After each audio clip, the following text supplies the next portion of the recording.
nungguin ojol saya nih. Mana ya? Kok nggak datang-datang? Kayak kita mau pergi ke suatu tempat tapi masih rahasia. Nanti aku kasih tahu. Oh, ini dia.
Selamat pagi, Bekadale.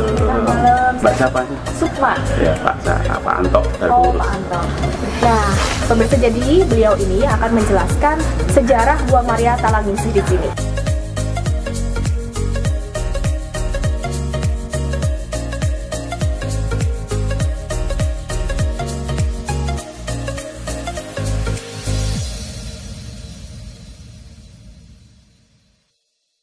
Mari Pak, kita ngobrol yang lebih aman, kan ada tempat duduk bisa di belakang Pak.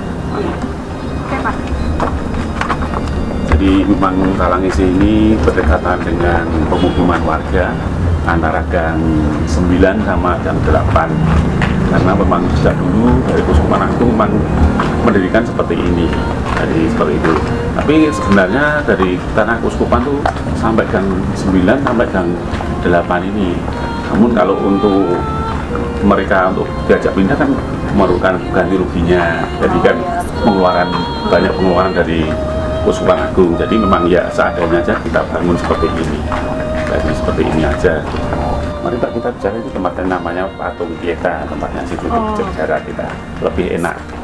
Nah pemirsa, sekarang saya dan Pak Anto sudah berada di Patung Pieta dan kita mau ngobrol-ngobrol dia Pak. Iya. Nah tadi Pak Anto kan bilang kalau lokasi Gua Maria ini berdekatan dengan pemukiman warga. Nah, bagaimana warga sekitar menerima keberadaan Gua Maria ini, Pak? Ya, memang keberadaan Gua Maria ini memang di tengah-tengah masyarakat seperti ini. Namun kita dengan apa yang ada di sekitar sini, kegiatan-kegiatan ada di sini, misalnya kita saling mengundang. Misalnya kita ulang tahun juga kita memanggil orang luar untuk hajatan di sini. Mereka yang memimpin dari secara Muslim. Bahkan kita pernah ada pembangunan masjid, kita dimintai bantuan kita beri bantuan. Jadi kerjasama memang kita tekankan, keakraban harus kita tekankan juga. Berarti jadi diterima juga dengan baik oleh warga sekitar sini. Berarti memang meskipun pemukimannya padat begitu pusat kota, tapi kerukunan antar umat beragama pun juga kuat ya Pak di sini? Iya, memang kita terbuka dengan saudara-saudara kita yang ada di sekitar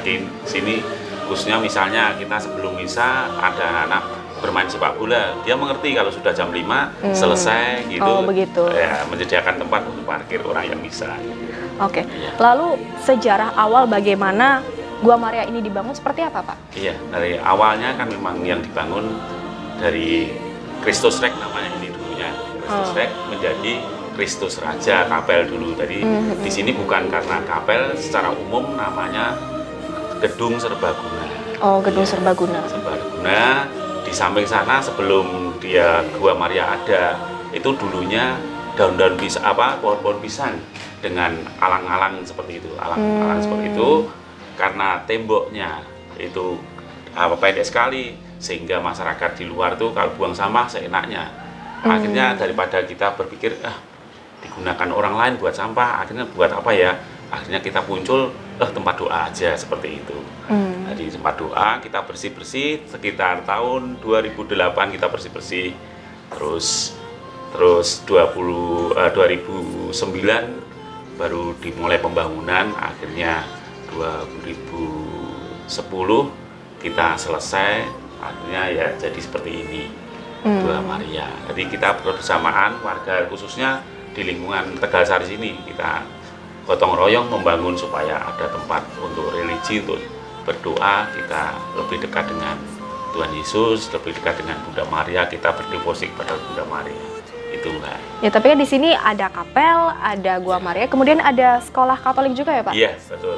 Itu bagaimana bisa, maksudnya duluan mana yang dibangun?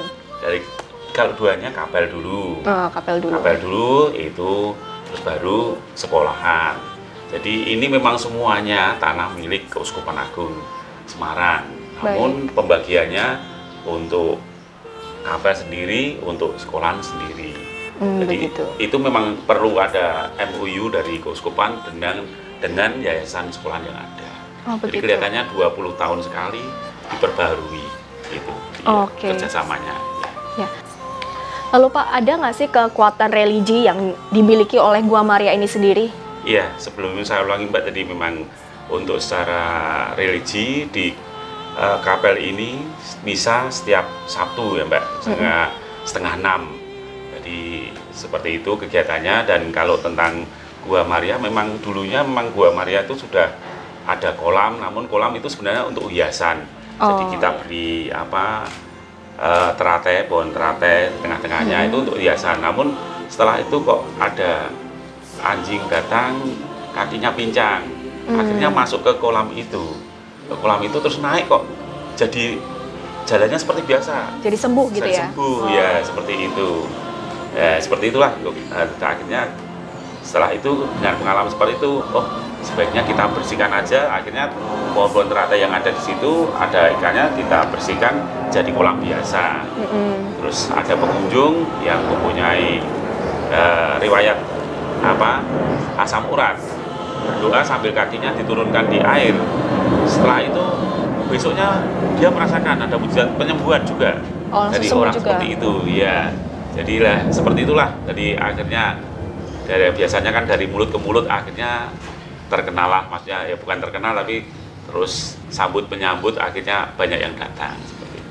Oh ya, jadi informasi juga buat pemirsa yang ingin datang ke Gua Maria Talangningsih, ada kolam yang diklaim bisa menyembuhkan penyakit, tapi itu tergantung dengan iman masing-masing dan kepercayaan juga gitu ya. Iya. Oke. Lalu Pak, adakah pesan untuk umat Katolik yang mungkin ingin datang ke Gua Maria ini atau yang belum pernah begitu? Ya, kami selaku pengurus Gua Maria Talangningsih di sini untuk umat Keuskupan Agung Semarang, khususnya KPKPAN Semarang, silakan kita berdevosi bersama di Gua Maria Talangningsih. Semoga apa yang menjadikan keinginan panjenengan semua juga menjadikan berkat panjenengan juga semua, sehingga kita lebih dekat dengan Bunda Maria, lebih dekat dengan Tuhan Yesus kita sendiri. Ya. Terima kasih Pak Anto atas kesempatan untuk kita Sama-sama, ngobrol Mbak. soal Gua Maria Talangingsih. Ya pemirsa, demikian episode Oase Kasih kali ini. Dan jangan lupa untuk like, komen, dan subscribe YouTube channel Komsos Kevikepan Semarang. Sampai jumpa di episode Oase Kasih selanjutnya. Oase Kasih, regu kasih dalam kehidupan.